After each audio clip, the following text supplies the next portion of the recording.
Hello guys, welcome back to our channel. Episode ആരംഭിക്കുമ്പോൾ കാണിക്കുന്നത് ചെമ്പകമംഗലമാണ്. ഗത്യന്തരമില്ലാതെ വന്നാൽ ഞാൻ അവളെ കൊല്ലുമെന്ന് രാജലക്ഷ്മി അമ്മ പറയുമ്പോൾ ഗിരി പറയുകയാണ്, അമ്മ ഇപ്പോൾ അതിനെപ്പറ്റിയൊന്നും ചിന്തിക്കണ്ട. ഞാൻ എനിക്ക് തോന്നുന്ന ചില ഐഡിയകൾ പറയാം. അത് വർക്കൗട്ടാകുമോ എന്ന് നമുക്കാദ്യം നോക്കാം. അതിനെല്ലാവരും സമ്മതം പറയുകയാണ്. പിന്നീട് കാണിക്കുന്നത് മീനാക്ഷിയാണ്. കുഞ്ഞു കരയുന്നത് കേട്ടുകൊണ്ട് പാലും കൊണ്ട് മുകളിലേക്ക് പോവുകയാണ് മീനാക്ഷി. എന്നാൽ മുറിയുടെ വാതിൽക്കൽ എത്തുന്നതിന് മുമ്പ് തന്നെ കുഞ്ഞിന്റെ കരച്ചിൽ നിൽക്കുന്നു. ഞാൻ താഴെ നിന്ന് പറഞ്ഞത് ഇവിടം വരെ കേട്ടോ എന്ന് പറഞ്ഞുകൊണ്ട് അകത്തേക്ക് കയറുന്ന മീനാക്ഷി കാണുന്നത് കുഞ്ഞിന് പാല് കൊടുക്കുന്ന മൈഥിലിയെയാണ്. ആ കാഴ്ച കണ്ട് ഞെട്ടലോടെ നിൽക്കുകയാണ് മീനാക്ഷി. തുടർന്ന് മീനാക്ഷി മൈഥിലിയുടെ കയ്യിൽ നിന്നും കുഞ്ഞിനെ വാങ്ങുകയാണ്. എന്റെ കുഞ്ഞിന് നീ എന്തിനാ പാല് കൊടുത്തതെന്ന് മീനാക്ഷി ചോദിക്കുമ്പോൾ ഇത് എന്റെ കുഞ്ഞാണെന്ന് മൈഥിലി പറയുന്നു. നീ ഒരു തവണ കുഞ്ഞിന് പാല് കൊടുത്തതിന്റെ ഞാൻ കണ്ടതാ. നിന്റെ ഉള്ളിലെ വിഷം എൻ്റെ കുഞ്ഞിന് കൊടുക്കാൻ നിൽക്കണ്ട. ഇതേ എൻ്റെ കുഞ്ഞു മാത്രമാ. കൊല്ലാൻ സമയം കിട്ടാഞ്ഞതുകൊണ്ടല്ലേ നീ ഇതിനെ ഇവിടെ ഉപേക്ഷിച്ചിട്ട് പോയത് എന്നൊക്കെ മീനാക്ഷി പറയുമ്പോൾ മൈഥിലി പറയുകയാണ്, എനിക്ക് നഷ്ടപ്പെട്ടതൊക്കെ ഞാൻ തിരിച്ചു പിടിക്കും. നീ എന്തൊക്കെ തിരിച്ചു പിടിച്ചാലും ഈ കുഞ്ഞിനെ ഞാൻ എന്താണെങ്കിലും തരാനേ പോകുന്നില്ല. നീ കരുതുന്നത് പോലെ അത്ര പാവമൊന്നുമല്ല ഈ മൈഥിലി എന്ന് മൈഥിലി പറയുമ്പോൾ അതിന് നീ പാവമാണെന്ന് ആരാ പറഞ്ഞത്? ഒരു വേഷം കെട്ടൽ കാണിച്ചിട്ടാണല്ലോ നീ ആ വൈശാഖിൻ്റെ കൂടെ ഓടിപ്പോയത്. ഓടാവുന്ന അത്രയും ദൂരം ഓടി. അവസാനം ഗത്യന്തരമില്ലാതെ വന്നപ്പോൾ ഇവിടേക്ക് തന്നെ തിരിച്ചു വന്നു. അത്ര തന്നെ. തെറ്റുകളൊക്കെ ആർക്കും പറ്റും. അങ്ങനെ ഒരു തെറ്റ് എനിക്കും പറ്റി. എൻ്റെ കാർത്തികെ, അതിന് എന്നോട് ക്ഷമിക്കാനൊക്കെ സാധിക്കും. അതാ ഞാൻ പറഞ്ഞത് കൈവിട്ടു പോയതെല്ലാം ഈ മൈഥിലി തിരിച്ചു പിടിച്ചിരിക്കുമെന്ന്.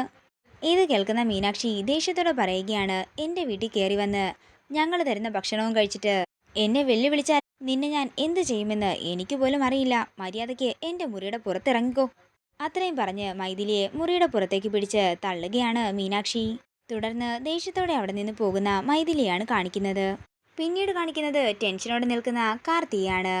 കാർത്തി എസ് ഐയെ വിളിച്ച് വൈശാഖിന്റെ കാര്യം ചോദിക്കുമ്പോൾ വൈശാഖിനെ അവന്റെ അമ്മ വന്ന് ജാമ്യത്തിൽ കൊണ്ടുപോയെന്ന് എസ് ഐ പറയുന്നു. അതെന്തിനാ നിങ്ങൾ വിട്ടതെന്ന് ചോദിക്കുമ്പോൾ CI സാറ് പറഞ്ഞിട്ടാണെന്ന് അയാൾ പറയുന്നു. തുടർന്ന് കാർത്തി മൈഥിലിയെ വിളിക്കുകയാണ്.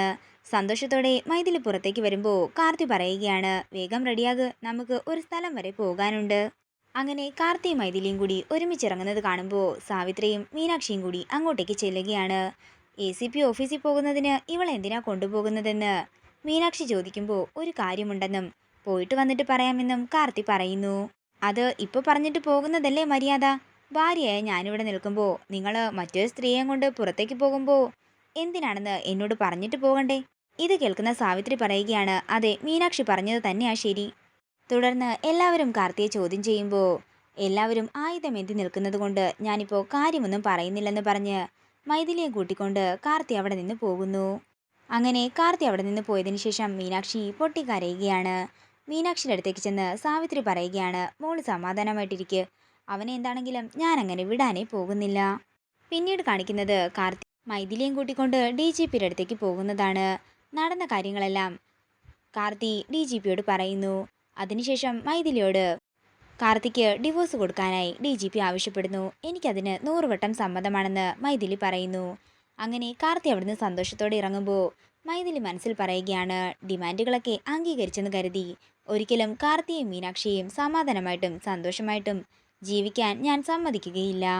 പിന്നീട് കാണിക്കുന്നത് കാർത്തിയും മൈഥിലിയും ചെമ്പകമംഗലത്ത് എത്തിയിരിക്കുന്നതാണ്. മുത്തശ്ശനും മുത്തശ്ശിയും എന്നോട് ക്ഷമിക്കണം. നിങ്ങൾ നേരത്തെ എന്നോട് ചോദിച്ച ചോദ്യത്തിന് എൻ്റെ കയ്യിൽ ഉത്തരമില്ലായിരുന്നു. ഞാനും മൈഥിലിയും പോയത് കമ്മീഷണറുടെ വീട്ടിലേക്കായിരുന്നു. ഇവളെൻ്റെ കസ്റ്റഡിയിലുള്ള വിവരം രേഖാമൂലം അറിയിക്കാനായിട്ടാ ഞാൻ അങ്ങോട്ടേക്ക് പോയത്.